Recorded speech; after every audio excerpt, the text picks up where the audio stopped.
se préparer à l'entretien de l'EAF sur la séquence 3. Celle-ci est consacrée à l'objet d'étude, le personnage de roman du XVIIe à nos jours, croisé avec l'objet d'étude sur l'argumentation intitulée « La question de l'homme dans les genres argumentatifs » du XVIe à nos jours. Donc, notre séquence s'intitule « Roman et lumière ». Il s'agira donc de découvrir le personnage de roman dans des extraits de romans du XVIIIe siècle. Une première question du correcteur pourrait concerner le mouvement des Lumières et votre connaissance de ce mouvement. Vous pourriez déjà dire qu'on observe dans ce mouvement une critique du clergé, anticléricalisme, qu'on retrouve dans au moins 2 extraits sur 3. Nous retrouvons aussi la critique du pouvoir absolu, et du pouvoir tout court, la défense de la raison contre les préjugés, la défense de l'observation de l'expérimentation, ce qu'on a appelé empirisme, surtout dans le texte de Laclos, et enfin la question aussi posée de la liberté, du libre arbitre dans une société déterminée par la naissance, société profondément inégalitaire. C'est le cas du roman de Diderot. La problématique de notre séquence est la suivante. En quoi le personnage de roman au XVIIIe siècle, encore pleinement romanesque, on va voir pourquoi, marque-t-il pourtant la naissance d'un personnage mettant en question l'homme et le monde? On le voit, les romans au XVIIIe siècle, enfin les personnages de romans au XVIIIe siècle, vivent des aventures romanesques ou parodient ces aventures, on le voit avec Jacques le Fataliste. En tout cas, ils sont dans l'action, ces personnages, et l'approche est très peu psychologisante.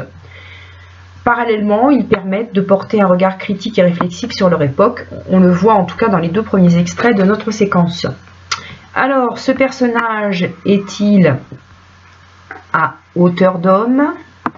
Eh bien, ça revient à se poser la question de savoir s'il est proche de nous, s'il a perdu son héroïsme, s'il tend à nous ressembler de plus en plus. C'est en effet le cas. Au XVIIIe siècle, le personnage commence à devenir presque réaliste. Il correspond aux types sociaux de l'époque. Il est pris dans le réel de l'époque. Pour autant, il est encore loin de nous, car il est soit trop risible, on pense à Gil Blas, soit trop hors norme, Madame de Merteuil, ou trop stéréotypé ou trop allégorique, c'est le cas de Jacques et son maître. Le correcteur pourrait aussi vous interroger sur la cohérence des 3 lectures analytiques, ou en tout cas sur la spécificité de ces lectures, de ces extraits. Il s'agit pour les 3 extraits de romans de genre romanesque très divers. Nous avons un roman picaresque avec le texte de Le Sage, un roman épistolaire avec le texte de Laclos, et ce qu'on pourrait appeler un anti-roman avec le texte de Jacques le Fataliste. De même, les personnages sont très diversifiés. Nous avons un picaro, une sorte d'anti-héros, une paria, qui va vivre des aventures qui vont le forger, une libertine hors norme, à la fois machiavélique, mais en même temps donc fascinante, mais en même temps repoussante pour le lecteur, et un couple maître et valet qui devient une forme de couple allégorique servant la thèse philosophique de Diderot. Donc on le voit, des extraits qui montrent la diversité du roman au XVIIIe, la diversité aussi des personnages. L'entretien, on le sait, s'intéresse surtout aux activités complémentaires, et l'activité complémentaire de cette séquence se fonde sur la lecture d'un extrait de Jacques le Fataliste et son maître, roman de 1796 de Diderot. Et dans ce roman Jacques le Fataliste et son maître, nous avons choisi de nous intéresser au roman de Madame de la Pommeraye, un roman dans le roman. En effet, il faudra être capable de dire que c'est un récit enchâssé dans le récit de Jacques et son maître, récit principal où Jacques raconte ses amours à son maître en cheminant. Il faut être capable d'expliquer qu'il y a bien une mise en abîme de la figure du narrateur et de la figure du lecteur, de même qu'il y a une mise en abîme des récits pour une triple visée. D'abord une visée philosophique, celle du fatalisme, ou pour une notion plus moderne du déterminisme, une visée esthétique. En effet, Diderot pose la question du roman et de ses codes de fabrication, un genre qui se questionne à un moment où il doit fabriquer ses règles Je le rappelle, le roman étant considéré comme un genre bâtard, n'ayant pas de filiation noble, n'ayant pas de grande théorie le fondant, et donc tout est à construire. Et surtout, il doit montrer qu'il est capable d'être moral et d'être dans le vrai. Enfin, dernière visée, la visée sociale et morale, justement, qui va s'intéresser au fonctionnement de la société du XVIIIe, aux inégalités, la condition par exemple de mineurs accordée aux femmes. On voit bien ici qu'on est dans un roman du XVIIIe, à la fois philosophique, social et moral, et en même temps esthétique. Jacques le Fataliste, et en particulier le roman de Madame de la Pommeraye, comme tout roman du XVIIIe, pose la question des libertés humaines, la question de la condition humaine, et en particulier dans ce roman, la question de la condition des femmes. En effet, on a bien une peinture de la condition féminine au XVIIIe siècle et finalement une défense de la femme. Alors cela apparaît clairement à travers le personnage de Madame de la Pommeraye, qui apparaît comme une femme humiliée, malmenée par la légèreté masculine, qui va décider de se venger. Madame de la Pommeraye, mais comme toutes les femmes, apparaît, et on le voit aussi avec Madame de Merteuil, apparaît soumise à une société phallocratique, donc où seul l'homme dispose du pouvoir de son corps aussi, sur son corps, le droit d'être libertin et inconséquent dans ses sentiments. Les hommes peuvent aussi venger leur honneur. Or, ce droit n'est pas donné aux femmes, toujours regardées comme mineures. Or, c'est ce droit que veut faire valoir Madame de la Pommeraye. Si on regarde de près le couple de victimes dévotes utilisé par Madame de la Pommeraye pour sa vengeance, les Dénons du Quesnoy, eh bien, on voit bien qu'elles sont soumises totalement à Madame de la Pommeraye et aux hommes à cause de leurs problèmes d'argent. Elles sont réduites à faire le métier de prostituée, c'est le cas de la fille, d'entremetteuse, c'est le cas de la mère. Elles tiennent un tripot, et elles sont entièrement soumises à Madame de la Pommeraye. On voit bien ici qu'elles sont une allégorie d'une condition féminine soumise au pouvoir, quel qu'il soit. Je rappelle que dans l'extrait de Madame de Merteuil subit son mariage avec Monsieur de Merteuil, et elle se voit presque dans la nécessité de rejoindre soit le couvent, soit sa mère, lors de son veuvage, ce qu'elle refusera. On peut ajouter qu'en donnant autant de puissance et de volonté à Madame de la Pommeraye, en faisant une héroïne, Diderot finalement prend la défense des femmes. Je rappelle qu'à la fin du récit, la métalepse finale où le narrateur défendra Madame de la Pommeraye en est la preuve. Ce roman fait aussi la critique des mondains et des puissants à travers évidemment le personnage de l'aristocrate fortuné qu'est le marquis des Arcis, qui vit en oisif, en parasite et qui ne se soucie que de ses plaisirs. Il va recourir à tous les moyens pour obtenir la jeune dévote, en particulier circonvenir un prêtre corrompu. Il est prêt à l'acheter en lui offrant la moitié de la fortune dont l'a doté sa naissance.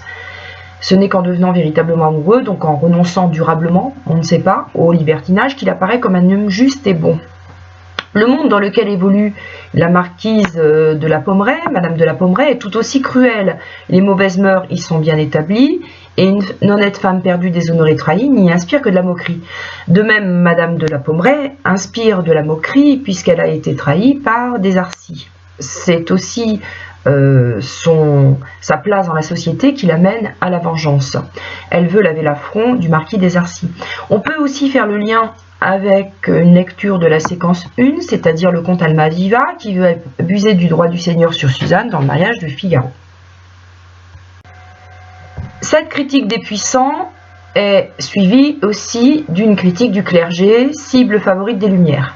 Alors, quelques citations intéressantes. Elle s'était entêtée d'un petit abbé de qualité, impie, incrédule, dissolu, hypocrite, anti-philosophe.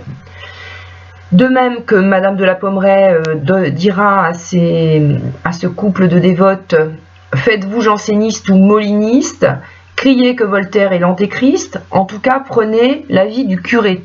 Donc faites-vous soit janséniste, soit jésuite, en tout cas criez que les philosophes sont l'antéchrist, puisque c'est exactement monnaie courante à l'époque. » Alors, l'accélératesse, c'est le mot utilisé dans le roman du confesseur jésuite qui vend la sainteté de son ministère et trahit sa pénitente. Ce petit abbé qui s'est engagé dans l'église pour y faire carrière, combat contre les philosophes, pousse l'hypocrisie jusque l'imposture, il est impie, incrédule et de plus il est dissolu. On a ici une peinture assez virulente de la corruption et de l'esprit de dissolution qui règne au milieu du clergé. Parmi les puissants qu'Aladénon a prostitué sa fille, on se trouve aussi des prélats. Le précis de conduite dévote fourni par Madame de la Pommeraye, une grande dame qui connaît le monde et qui n'est pas dupe de l'hypocrisie des dévotes et du clergé. Elle leur confirme que la dévotion est d'abord un habit et un langage particulier. Les ex-prostituées doivent prendre l'habit de dévote comme une religieuse prend le voile et se faire donc un verbiage de la mysticité, dit-elle. Donc, devenir dévot, c'est adopter un masque, celui du faux dévot. On pense évidemment aux Molières dans Tartuffe. Après avoir abordé la question de l'homme, dans ce roman de Madame de la Pommeraye, nous pouvons aborder la visée esthétique. Il y a bien une visée esthétique dans ce roman, Diderot se posant la question du roman et de sa fabrique. D'abord, la place du lecteur, très nettement présent dans le roman, par les interruptions de Jacques et son maître, qui deviennent aussi des figures du lecteur. Les reproches faits à la narratrice, rappelons que c'est l'hôtesse de l'auberge du Grand Cerf, qui n'est pas encore assez profonde dans l'art dramatique, dit le maître. Il fallait lui donner de la franchise à Mademoiselle du Quesnoy, et nous l'a montré, victime innocente. Le maître donne donc une leçon de narration à la narratrice. La place du narrateur elle-même. L'hôtesse oriente le jugement des auditeurs, ici Jacques et son maître, et en dernier plan, le lecteur lui-même. L'hôtesse, cette prolixe bavarde, nous dit le récit, a privilégié le récit de la vengeance, de la singularité, de la machination diabolique de Madame de la Pommeraye, car elle savait pouvoir ainsi intéresser ses auditeurs.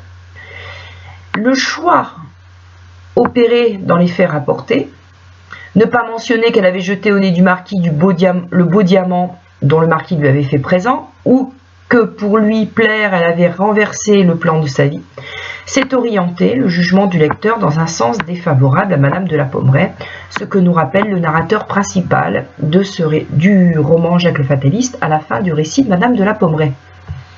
On voit bien que le narrateur principal, ici, cherche à revenir sur les préjugés du lecteur et à lui apprendre à ne pas juger trop rapidement. À la fin du roman, on le sait, il fera une apologie de Madame de la Pommeraye, lui trouvant des excuses et montrant bien par là qu'il ne faut pas juger trop vite une action et essayer de comprendre les raisons qui ont déterminé cette action. C'est ce qui nous amène à la leçon philosophique. La leçon philosophique, comme son titre l'indique dans le roman principal, Jacques le Fataliste, est bien la question du fatalisme ou du libre arbitre ou du déterminisme. Et quelle liberté est laissée au personnage? C'est bien cette question philosophique que veut creuser Diderot. Alors, Des Arcis peut-il se conduire avec Madame de la Pommeraye autrement qu'en marquis libertin? La réponse est non. Est-il libre d'aimer Mademoiselle du Quesnoy? La réponse est encore non, puisque Madame de la Pommeraye fait en sorte de le rendre amoureux de Mademoiselle du Quesnoy. On voit bien que le déterminisme de Diderot pèse sur tous les personnages. Il apparaît aussi dans l'apologie de Madame de la Pommeraye faite à l'issue du récit, qui montre que cette femme, du fait de son milieu, de son passé et de sa personnalité, ne pouvait pas ne pas se venger cruellement. Il était donc écrit là-haut que l'austère Madame de la Pommeraye serait séduite et délaissée par un libertin et qu'elle se vengerait cruellement de lui et qu'il n'en serait pas moins heureux. Autre déterminisme qui touche les personnages, on le sait, le personnage du maître qui systématiquement tout se crache, se mouche, tire sa montre, vit l'heure qu'il était, tira sa tabatière et frappa sur le couvercle, prit sa prise de tabac. On voit bien ici le maître montré comme un pantin qui fait toujours les mêmes gestes et a toujours les mêmes attitudes qui le met dans un déterminisme social, celui de la noblesse. Tout comme le valet est déterminé à prendre des coups de bâton. De même, c'est la liberté du lecteur qui se trouve finalement mise en cause. Lui aussi, le lecteur est manipulé. Il est manipulé par le récit de l'hôtesse, les commentaires de Jacques et son maître, l'incite aussi à prendre le parti du marquis contre la femme vaniteuse et vindicative, jusqu'à ce que l'auteur, derrière le narrateur, dans une dernière intervention, l'appelle à modifier son jugement.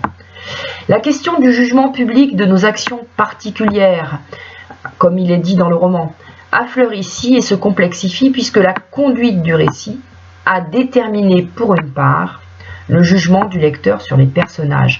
On voit bien que selon comment s'organise le récit, comment il est mis en scène, eh bien le lecteur ira dans un jugement ou dans un autre. Au-delà des réactions suscitées par cette histoire singulière, est-il si facile de bien juger? L'exercice du jugement fondé en raison et argumenté est une qualité essentielle du philosophe des Lumières, nous rappelle ce roman. Alors, ne pas oublier peut-être de citer au correcteur la fable de la gaine et du coutelet, qui pose aussi la question du déterminisme, fable bien coquine qui rappelle que chaque gaine a son coutelet et chaque coutelet a sa gaine et qu'il est normal d'en changer, puisque il est normal pour une gaine de recevoir plusieurs coutelets et dû au coutelet d'aller vers plusieurs gaines. Alors, qu'est-ce qui nourrit la pensée de Diderot? Eh bien, c'est bien Spinoza, le philosophe du XVIIe siècle, qui nous dit dans l'Éthique, les hommes se croient libres, car ils ignorent les causes qui les déterminent. En effet, si nous connaissons les causes qui déterminent la vengeance de Madame de la Pommeraye, et les causes qui déterminent l'action du marquis des Arcis, les causes qui déterminent aussi les actions des Duquesnoy, eh bien nous comprenons bien qu'elles ont été déterminées, ces actions, par des causes parfois qui leur appartiennent, c'est leur nature, ou parfois des causes extérieures.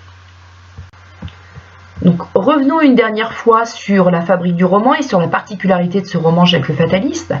Eh bien on voit bien que les multiples interruptions, les pauses dans le récit qui vont interrompre l'illusion romanesque, ce qu'on appelle dans un langage savant les métalepses, eh bien permettent aussi de poser la question de la fabrique du roman, en même temps que la question de la liberté. Alors elles ont plusieurs fonctions, ces interruptions, nombreuses dans le récit. D'abord, une fonction comique et divertissante. En effet, on le voit bien dans le Madame de la Pommeraye, l'ivresse grandissante des auditeurs, l'épisode de la chienne Nicole, tout cela dédramatise le récit et donne même une dimension comique à ce récit. On a l'impression d'être dans une comédie, dans une pièce de théâtre comique. Et cela crée aussi une fonction de suspense. On le voit bien, le lecteur est tenu en haleine. De même, cela a pour rôle ou fonction d'ancrer le récit dans une forme de réel. Les interruptions causées au début du récit le sont par les exigences du métier d'aubergiste, ce qui nous donne l'impression que ce n'est pas un roman, mais la vie tout court, ce à quoi on assiste. De même, ces interruptions ont aussi une fonction de commentaire, c'est-à-dire que les personnages de Jacques et son maître deviennent des doubles du lecteur. Ils réagissent souvent, commentent le récit, surtout quand il s'agit de juger la monstruosité de Madame de la Pommeraye. Enfin, on le sait, la longue métalepse finale fait l'apologie de Madame de la Pommeraye et donne une leçon au lecteur sur ses préjugés. Le narrateur intervient pour revenir sur les préjugés du lecteur et lui montrer qu'il faut chercher à comprendre les raisons de son action de vengeance afin d'être plus compréhensif et tolérant envers elle. Une question de votre descriptif vous amène aussi à comparer Madame de la Merteuil et Madame de la Pommeraye. Elles sont en effet comparables parce qu'elles sont toutes les deux, on le sait, des personnages révoltés sur leurs conditions féminines et elles essaient d'inverser le rapport de domination masculin-féminin. De même, ce sont deux personnages auteurs, elles inventent, manipulent, font agir les personnages, en cela ce sont des personnages hors normes, exceptionnels.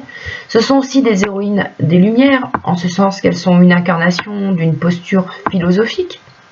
On le voit avec Madame de Merteuil, mais aussi Madame de la Pommeraye qui adopte une posture anticléricale remettant en cause le pouvoir absolu des hommes. On a aussi deux personnages typiques d'une narration du XVIIIe siècle. L'auteur nous propose deux personnages en action, leur psychologie se dessine à travers leurs actions et leur détermination.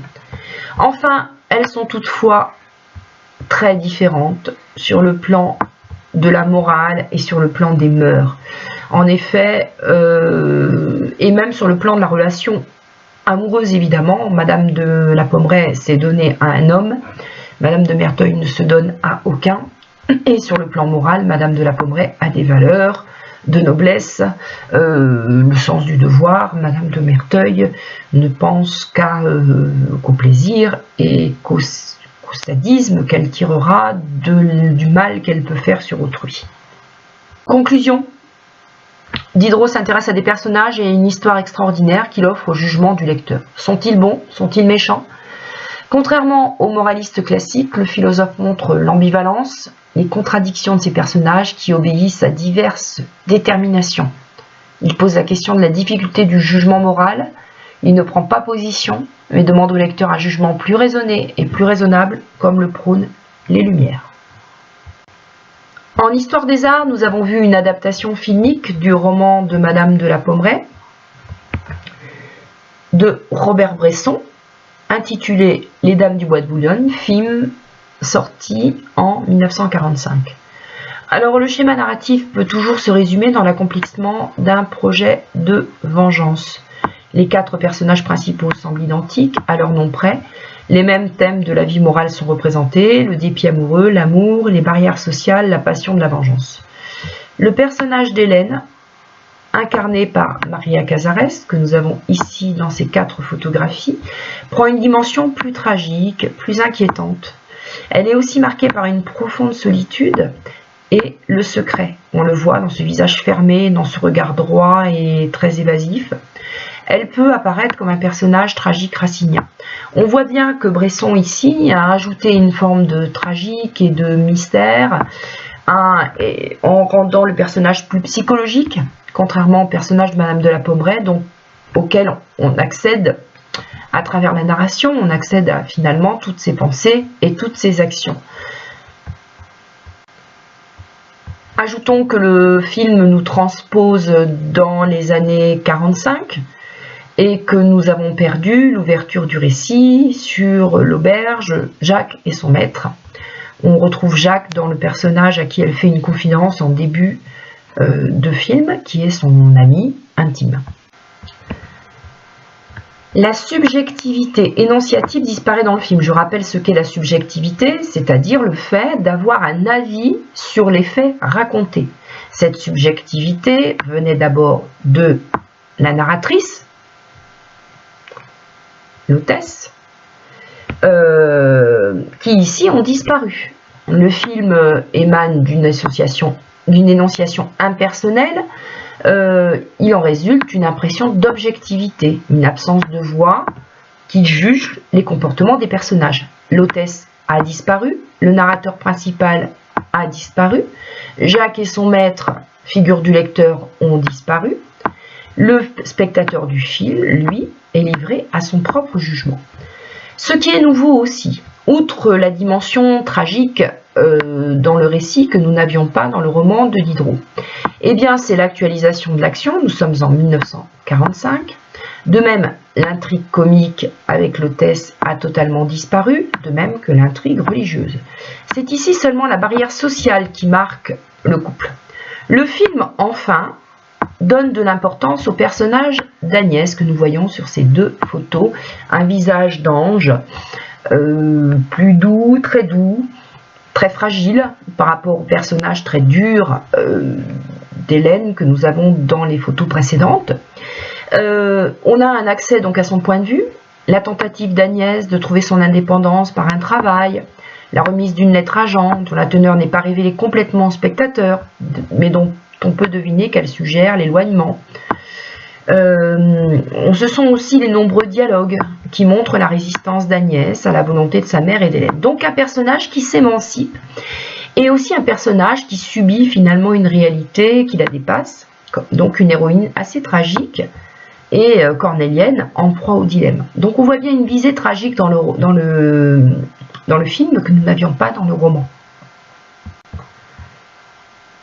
Vous pouvez enfin évoquer l'ouverture du film de Stephen Frears, Les Liaisons Dangereuses, film de 88, où nous voyons le lever en montage alterné de Merteuil et de Valmont, face caméra.